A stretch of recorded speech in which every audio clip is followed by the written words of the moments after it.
कोरेगाव भीमा विजयस्तंभ अभिवादन सोहळ्यासाठी प्रशासन आता सज्ज झालंय। सोहळ्यासाठी जिल्हा आणि पोलीस प्रशासनाकडून जय्यत तयारी करण्यात आली। 750 पोलीस अधिकारी, 5000 पोलीस कर्मचारी हे तैनात असतील। पुणे अहिल्यानगर महामार्गावरील वाहतुकीत दुपारी 2 वाजल्यापासून बदल होणार आहे, तर पुणे पोलिसांकडून महामार्गावर वाहतूक बदलाबाबत सूचना फलक देखील लावण्यात आले। पुण्याहून अहिल्यानगरकडे जाणाऱ्या वाहनांना खराडी बाह्यवळण मार्गावरून पुढे जावं लागणार आहे।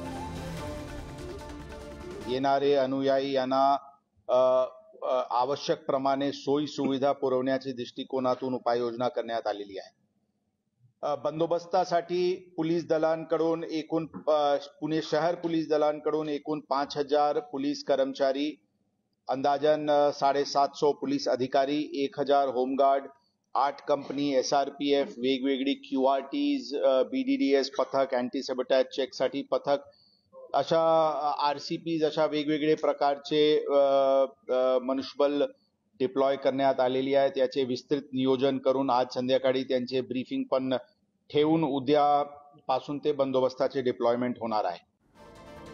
तर प्रशासन नेमकं कशा प्रकारे सज्ज आहे, आपण ग्राफिक्सच्या माध्यमातून एक नजर टाकूया। 750 पोलीस अधिकारी, 5000 पोलीस कर्मचारी हे तैनात असतील। 1000 होमगार्ड आणि 8 कंपन्या तैनात असणार आहेत।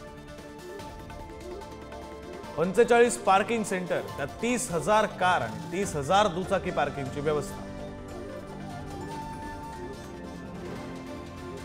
650 बसेसची व्यवस्था, 300 CCTV, 2 mobile surveillance, 10 drone, 50 police tower, चोरी रोखण्यासाठी पोलिसांचं विशेष पथक। परिसरात 31 डिसेंबर आणि 1 जानेवारी दरम्यान ड्राय डे घोषित करण्यात आलाय। सोशल मीडिया वापरावर निर्बंध असणार। नगर रस्त्यावरील वाहतुकीत बदल करण्यात आलाय। 1 जानेवारी रोजी रात्री 12 वाजेपर्यंत हे बदल असतील।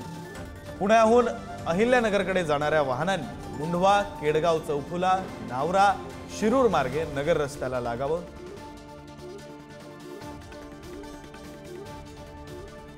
सोलापूर रस्त्याने आळंदी चाकणकडे जाणाऱ्या वाहनांनी हडपसर, मगरपट्टा चौक, खराडी बाह्यवळण मार्गावरून विश्रांतवाडीकडे जावं।